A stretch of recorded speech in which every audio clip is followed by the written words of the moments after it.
बिस्मिल्लाहिर्रहमानिर्रहीम। अस्सलाम वालेकुम। कैसे हैं आप सब लोग? उम्मीद करती हूँ आप सब खैरियत से होंगे। Welcome back to another video. आज की इस वीडियो में we will talk about UK visit visa in 2025। क्या परसेंटेज है, क्या वीज़ा रेशो रहेगी, क्या ये यूके की पॉलिसीज़ हैं, यूके विज़िट को लेकर, विज़िट वीज़ा को लेकर क्या पॉलिसीज़ रहेंगी, क्या डूज़ एंड डोंट्स हैं, क्या पॉइंट्स हमें कंसिडर करने पड़ेंगे यूके विज़िट वीज़ा हासिल करने के लिए, और कौन सी ऐसी मिस्टेक्स हैं जो हमें अवॉइड करनी चाहिए ताकि हमारा वीज़ा रिफ्यूज़ ना हो। तो सबसे पहले बात कर लेते हैं, यूके जाना आज भी पाकिस्तानियों का सबसे बड़ा ख्वाब है और सबसे बड़ी फर्स्ट चॉइस की अगर हम बात करें कंट्री से बाहर जाने की तो यूके ही है। आज भी कनाडा और यूके ही हैं।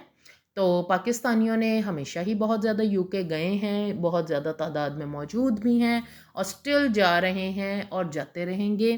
तो सबसे पहले देख लेते हैं कि हमने वीज़ा अप्लाई कैसे करना है, क्या डॉक्यूमेंट्स हमें चाहिए होंगे, क्या प्रोसीजर है, और इसी वीडियो में हम लेटर ऑन कवर करेंगे अपनी मिस्टेक्स को और कौन सी प्लस पॉइंट्स हमने ऐड करने हैं अपनी एप्लीकेशन में। तो सबसे पहले थोड़ा एक ओवरव्यू ले लेते हैं यूके विजिट वीज़ा के हवाले से। 3 बेसिस पर आप अप्लाई करते हैं। फर्स्ट आप अप्लाई करते हैं 6 मंथ्स के लिए, और सेकंड आप अप्लाई करते हैं 2 इयर्स के लिए, और थर्ड आप अप्लाई करते हैं 5 इयर्स के लिए। फर्स्ट टाइम जो लोग अप्लाई कर रहे हैं वो अप्लाई करेंगे 6 मंथ्स के लिए। देन जब आपका वो 6 मंथ्स का वीज़ा आपको ग्रांट हो जाता है, फिर आप ट्रैवल कर आते हैं। उसके बाद आपका 6 मंथ्स का जब एक्सपायर हो जाता है, फिर आपके पास दोनों ऑप्शंस होती हैं। आप 2 इयर्स का भी अप्लाई कर सकते हैं और 5 इयर्स का भी अप्लाई कर सकते हैं। अब बात कर लेते हैं यूके का विजिट वीज़ा अप्लाई कैसे करना है, इसका क्या प्रोसीजर है। सबसे पहले आपने अपने डॉक्यूमेंट्स प्रिपेयर करने हैं। इस सिलसिले में आपने अपनी बैंक स्टेटमेंट, इस पे बाद में डिटेल में मैं बात करती हूँ इसी वीडियो में, लेकिन अभी मैं आपको डॉक्यूमेंटेशन का बता रही हूँ और प्रोसीजर का बता रही हूँ। तो आपने अपना बैंक स्टेटमेंट मेंटेन करनी है 6 मंथ्स की।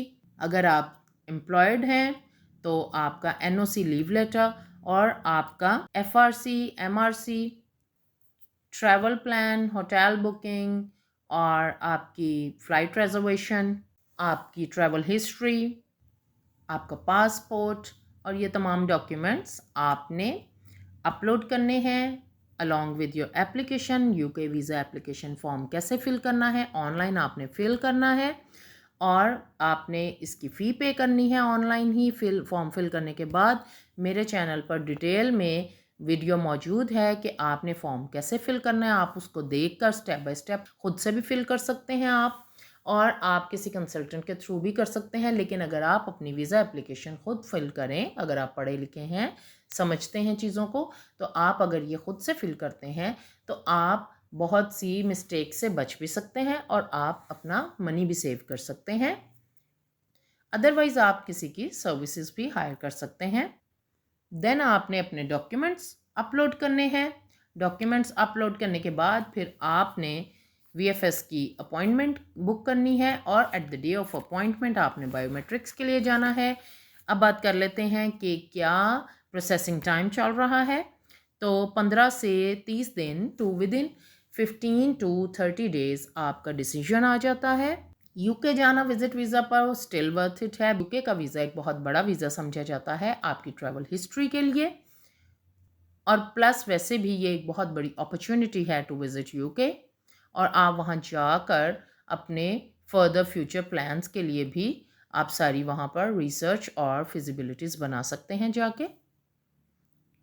लाइक आप कोई बिज़नेस करना चाह रहे हैं वहाँ पर, आप कोई स्टडी अपना कंटिन्यू करना चाह रहे हैं, आप कोई अपनी अदर सेटलमेंट चाह रहे हैं, तो आप उसकी भी प्लानिंग कर सकते हैं।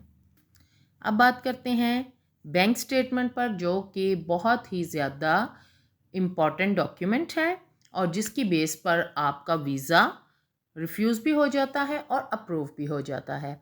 बैंक स्टेटमेंट आपने मिनिमम 6 मंथ्स की बहुत अच्छी तरह से मेंटेन करनी है और केयरफुली मेंटेन करनी है। अगर आप एम्प्लॉयड हैं तो फिर तो आपने अपनी जो आपकी सेविंग, आपका जो अकाउंट है, आपने वो अपनी लगानी है बैंक स्टेटमेंट। और अगर आप बिजनेसमैन हैं तो आपने अपनी सेल्फ, आपका जो भी सेविंग्स अकाउंट है उसकी आपने स्टेटमेंट प्लस आपके बिजनेस अकाउंट की जो स्टेटमेंट है वो सारी मेंटेन करनी है। उसमें आपने अपनी ट्रू इन्फॉर्मेशन देनी है, आपने अपना सोर्स ऑफ इनकम उसमें क्लियरली एक्सप्रेस करना है, आपका क्या सोर्स ऑफ इनकम है, और अगर आपके पास कुछ कैश में सेविंग्स मौजूद हैं तो आप उसको बैंक में डिपॉजिट करवाइए। अगर आपके पास कोई अदर इनकम है जो आपको कैश में रिसीव होती है, उसको भी आप थ्रू बैंक आप उसको चैनलाइज कीजिए और बैंक के थ्रू पेमेंट्स लीजिए। इसके अलावा आपका एनटीएन टैक्स रिटर्न्स वो बहुत ज़्यादा इम्पॉर्टेंट हैं। 2 इयर्स की आप अगर अपनी 2 इयर्स की आप अटैच करें अपनी बिजनेस के रिटर्न्स। इसके अलावा आपने ट्रू इन्फॉर्मेशन देनी है, फॉल्स इन्फॉर्मेशन नहीं देनी। प्रायर रिजेक्शंस, आपकी जो भी साबका रिजेक्शंस हैं वीज़ाज़ की, वो आपने बिल्कुल भी छुपाने की ज़रूरत नहीं है, क्योंकि बहुत से लोग ये समझते हैं कि अगर हम अपने रिफ्यूज़ल्स मेंशन करेंगे तो वो एक बैड इम्पैक्ट होगा। ऐसा बिल्कुल भी नहीं है, कोई बुरा इंप्रेशन नहीं पड़ता। जब उन्होंने वीज़ा देना है, जो वीज़ा ऑफिसर आपके तमाम क्रीडेंशियल से, आपके तमाम डॉक्यूमेंट से सेटिस्फाई हो जाता है, तो उसने आपको वीज़ा देना ही देना है। अलबत्ता जो आप चीज़ें छुपाते हैं, जो आप कंसील करते हैं, वो आपकी इंफॉर्मेशन आपके अगेंस्ट जाती है।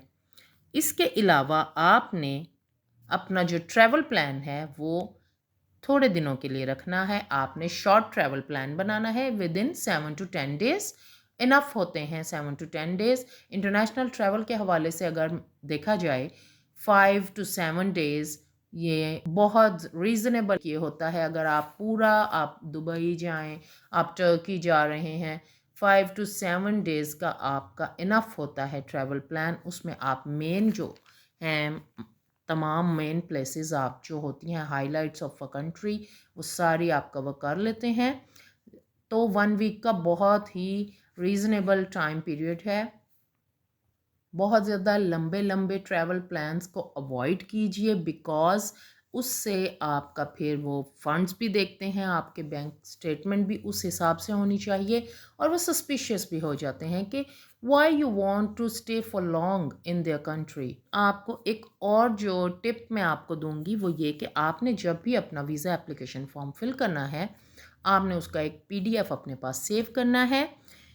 इन केस आपका सक्सेस मिलती है, आपको आपका वीज़ा अप्रूव हो जाता है, उस सूरत में भी ये आपके काम आएगा।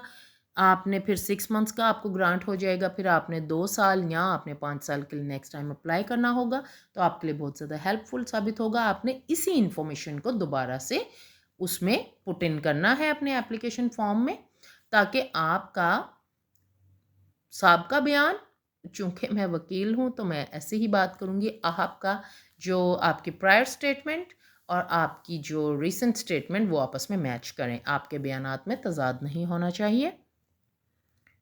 और इन केस अगर आपका वीज़ा रिजेक्ट होता है तो आप देख सकते हैं कि किन बेसिस पर क्या इन्फॉर्मेशन मैंने फिल आउट की थी, तो जिनकी वजह से आप अपनी मिस्टेक्स हाईलाइट हो जाती हैं और आप अपनी मिस्टेक्स को पॉइंट आउट कर सकते हैं। वन मोर थिंग, आपने अपनी फैमिली टाइज बहुत अच्छे तरीके से उजागर करनी है, एक्सप्लेन करनी है कि आपकी फैमिली टाइज बहुत ज़्यादा होम कंट्री के साथ स्ट्रॉन्ग है और आपका कोई भी ऐसा इरादा नहीं है ओवरस्टे होने का। एक और चीज़, जो लोग भी जॉब बेस हैं, सैलरीड पर्सन्स हैं, उनके लिए ये चीज़ कि उन्होंने अपने ऑक्यूपेशन की, अपने प्रोफेशन की सारी डिटेल्स बतानी है। आपने अपनी कंपनी में अपनी पोजीशन, अपने सारे डॉक्यूमेंट्स, आपने एनओसी, लीव लेटर और प्लस कंपनी से आप लेटर लें, या आप अपने वीज़ा एप्लीकेशन फॉर्म में डिटेल में मेंशन करें मैं इस कंपनी में कब से काम कर रहा हूँ, वो आप देख सकते हैं और आपने उसको अच्छे तरीके से फिल आउट करना है। वन मोर थिंग जो कि बहुत ही ज़्यादा इम्पॉर्टेंट है, आपने अपना purpose of going to UK बहुत अच्छे तरीके से एक्सप्लेन करना है कि मैं टूरिज़्म के लिए जा रहा हूँ और मैंने टूरिज़्म के लिए यूके ही क्यों सिलेक्ट किया है। ये तमाम चीज़ें आपने अच्छी तरह से एक्सप्लेन करनी है, बहुत ही अच्छा कवर लेटर बनाना है। इसके अलावा अगर आपके पास कोई एसेट्स हैं, आपने वो भी मेंशन कर देने हैं। तो these were some useful points जो कि I thought to share with you all, ताकि आपको हेल्पफुल हो सके to attain your UK visit visa in 2025. Hope you like this video. I'll see you in some other video. Till then, Allah Ta'ala hum sab ka hamiya nasir ho. Allah Hafiz.